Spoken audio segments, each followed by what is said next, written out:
이런 가운데 이번 사건의 핵심 인물인 정인회 씨와 또 조응천 전 청와대 공직기강 비서관이 정면 충돌했습니다. 먼저 치고 나온 건 조응천 전 비서관입니다. 정인회 씨가 청와대 3인방과 통화를 한 건 물론이고 이 중에 한 사람이 자신에게 정 씨 전화를 받으라고 요구까지 했다는 겁니다. 더구나 정 씨 전화를 끝까지 받지 않은 직후에 인사조치당했다고 폭로했습니다. 이런 폭로가 나오자 정인회 씨는 조 비서관이 자신을 음해하려고 민정수석실 차원에서 허위사실을 조작해서 이번 사건의 중심에 있는 문제의 문건을 만들었다고 주장했습니다. 김정윤 기자가 설명해드립니다. 조응천 전 청와대 공직기강 비서관은 언론 인터뷰에서 지난 4월 정윤회 씨가 이재만 씨를 통해 통화를 요청했다고 밝혔습니다. 4월 11일 정윤회입니다. 통화를 하고 싶습니다라는 문자를 받고서도 연락을 하지 않자 곧바로 청와대 3인방 중 한 명인 이재만 총무비서관이 전화를 해 정윤회 씨 전화를 좀 받으시죠라고 말했다는 것입니다. 조 전 비서관은 정윤회 씨에게 연락을 하지 않았고 나흘 뒤인 4월 15일 상관인 홍경식 민정수석이 자신을 불러 돌연 그만두라고 했다는 겁니다. 조 전 비서관은 3인방 중에 한 명인 안봉근 제2부속 비서관이 문제가 있는 사람들을 민정수석실 요원으로 보내려 해 자신이 막은 적도 있다고 말했습니다. 이른바 문고리 3인방과 갈등 때문에 자신이 청와대에서 나왔다는 것을 강하게 내비친 것입니다.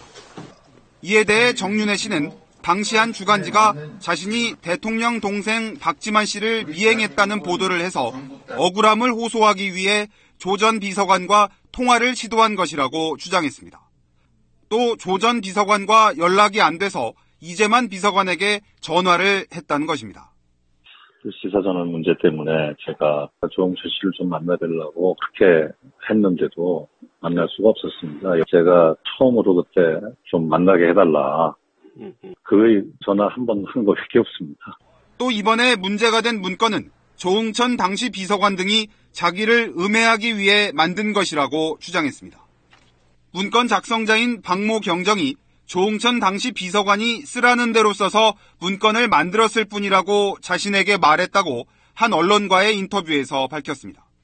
이번 사건에 대한 대처도 청와대의 도움 없이 개인적으로 하고 있다고 강조했습니다.